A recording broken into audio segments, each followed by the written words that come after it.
So breaking just a short time ago on social media, President Trump signaled a major concession in his tariff policy toward China. This is what he wrote. 80% tariff on China seems right, up to Scott B. Scott B is the Treasury Secretary Scott Bessent. The current tariff is 145%, so he's floating a 65% reduction in tariffs to China even before U.S. negotiators sit down with Chinese officials, Scott Bessent among them, this weekend in Switzerland. With us now is former press secretary to then Vice President Joe Biden, Kendra Barkoff, and Republican strategist and former RNC communications director Doug Heye. So that was fast. I mean, before the negotiations even start, you drop your asking price 65%. What's going on here, Doug? Well, I think part of it is a reaction to what we've been seeing as either fewer container ships have been coming in or ships with fewer containers, and that a lot of those containers that have come from ports in China to ports in the U.S. have less product in them. And so there's a very real concern of what people are going to pay, or are there going to be shelves that are empty? These are bad visuals for Donald Trump. I think he knows that.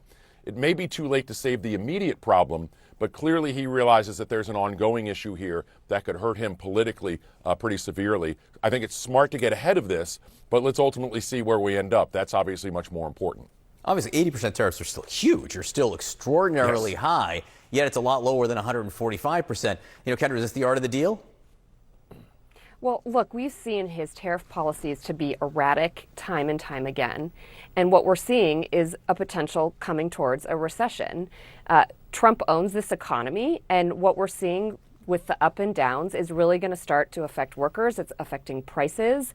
And, I think from what it seems like, he doesn't actually care about it. He was asked yesterday in the Oval Office whether or not, he cares about the workers in Seattle that, are concerned that there aren't things being unloaded onto the port, that they are concerned about their jobs. And he sort of brushed by the question. So he actually does own this economy. He is the president. The buck stops with him.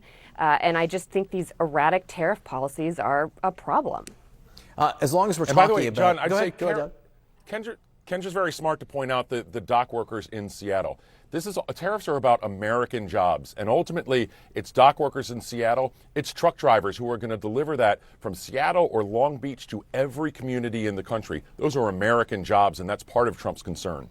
President Trump speaking out ahead of the weekend talks that his Treasury Secretary will be leading in Geneva with Chinese trade officials, leading into what will be the first actual talks between the U.S. and China since Trump launched his global trade war. The president just posted on social media floating a 80% tariff on China, as he says, seems right, which would be a dramatic drop from the 145% tariff he currently has slapped on the country, though it would still be historically high. TBD what that means. We do not know. What we do know is the impact of the tariffs on Chinese goods coming in are hitting one industry particularly hard, the baby industry. That's because, according to some estimates, more than 70% of baby gear purchased in the U.S. is manufactured in China. Everything from car seats to changing tables to strollers. Said another way, essentials for new parents.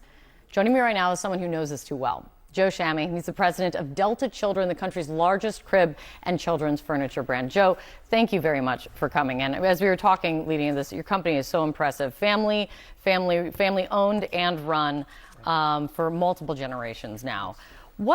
Before I get to kind of the questions of where things are headed, what do these tariffs on imports, the 145 that we're talking, that's currently on from China, what does it mean for your company right now? It means that we have to figure out how to continue to make safe products that are affordable for parents. And 145% it would be almost impossible to do so. Something I would say, a cell phone is a necessity, but we have old cell phones. A new parent doesn't have an old crib, a crib sitting and waiting for them to put into their home. That is a very good point. The president has been, I would say, almost unusually focused on children's products and how he has been talking about tariffs of late. We know that he talked about how children don't need to have so many baby dolls or can pay a couple extra dollars for a doll. He also talked about strollers in some of his recent interviews. I want to play this for you, what he said this weekend. Some prices are going up. Tires, strollers, some clothing in the wake of your tariffs. Excuse me, that's peanuts compared to energy. Energy is 60% of the cost. You should ask some positive things like Sir, it's amazing what you've done with gasoline. Because you know what? Gasoline's big business. A stroller is not big business. I remember hearing that and thinking, what reaction someone like yourself would have to hearing that? No pun intended, but we are an infant industry. We are a small industry compared to energy and all other kinds of industries. But we are one of the most important industries there is.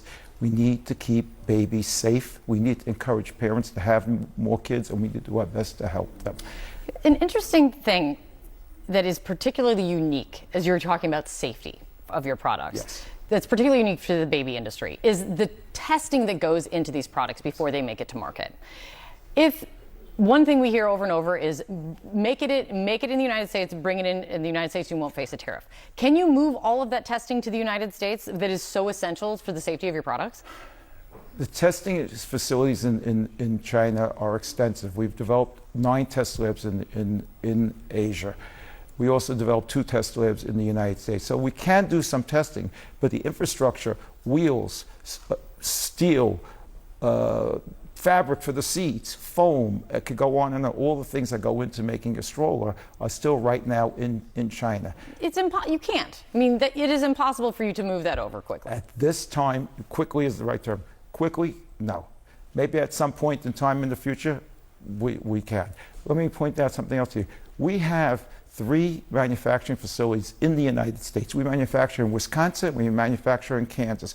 We produce hundreds of items there, just not strollers and cribs. Those were not economical for us to do here. We're going to expand our production in the United States. We're going to do as much as we can to do so. And we employ over 500 people in America. So we are a U.S. manufacturer. At the same time, we are an importer from China and other parts of Asia. What I hear from you, Joe, is you just need some time and you need a break in order to stay afloat and keep safe products on the shelves. Thank you, Kate. Thank you for coming in, Joe. I really appreciate it. Nice pleasure. Thank you.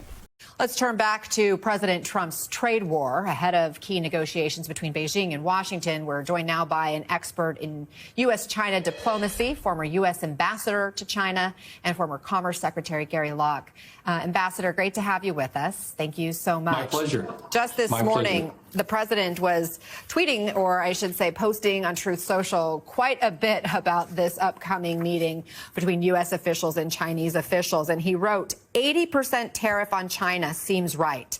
Up to Scott B., referring to his Treasury Secretary. What do you make of President Trump saying he's ready to drop China's tariffs by almost half before these talks even start?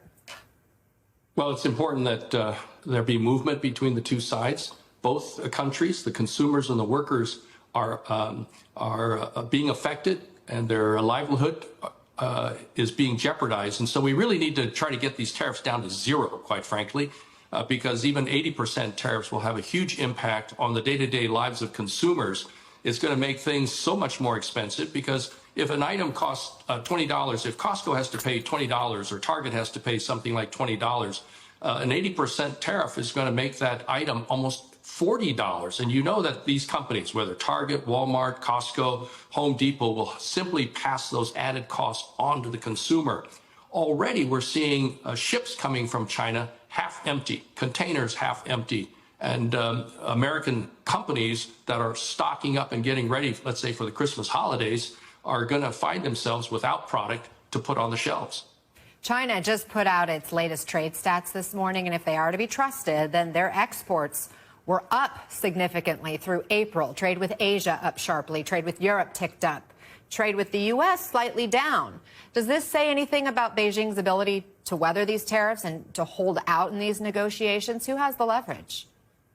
Well, actually, the United States has leverage, but so does China. China is stopping the export to the United States and to many of our allied countries of rare earths, rare minerals that our defense industry and our semiconductor industry needs. So China has some things in its arsenal that can really affect America. But at the same time, Chinese factories depend on selling so many things to America. And so our economies are really interdependent. And so we really need to figure out a way to get these tariffs down to 0. The United States and many Western countries do have legitimate concerns about the trade policies, the economic policies of China.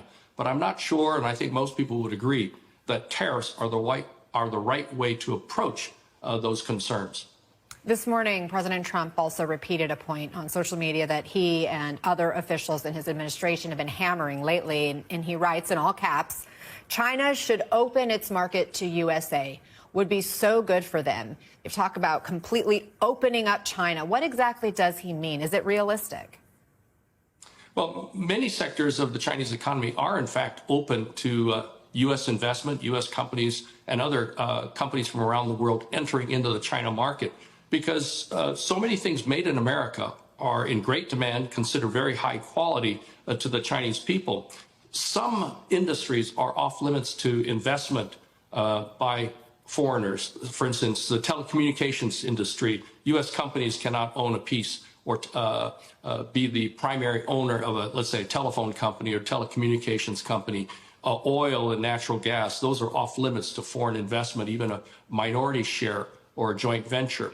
But at the same time, the United States has many sectors that are off limits to foreign investment, not just Chinese, but any other country as well. So Trump, again, he's getting absolutely crushed by foreign countries. In some cases, fully backing down, in some cases, partially backing down. But that's really just a pretext to fully backing down because, again, Trump got called out on his lie. Remember, the original point of his trade policies, of the tariffs, this was from him and a lot of his officials. This goes back to the election campaign and, you know, the transition period, you know, November, December, early January, before he took office, and everyone's like, well, what the heck are these tariffs actually going to mean? They were pretty clear. This is not about getting new and better trade deals. This is not a negotiating tactic.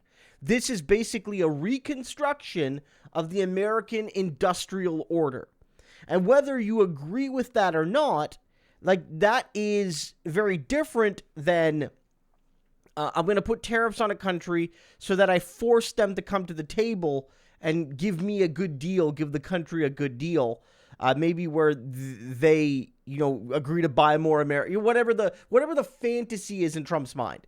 But those are different arguments. The first argument, whether or not you support it, is like a pretty big transformation, whereas the second, just deal making is what Trump has always said he was doing, whether or not he did it.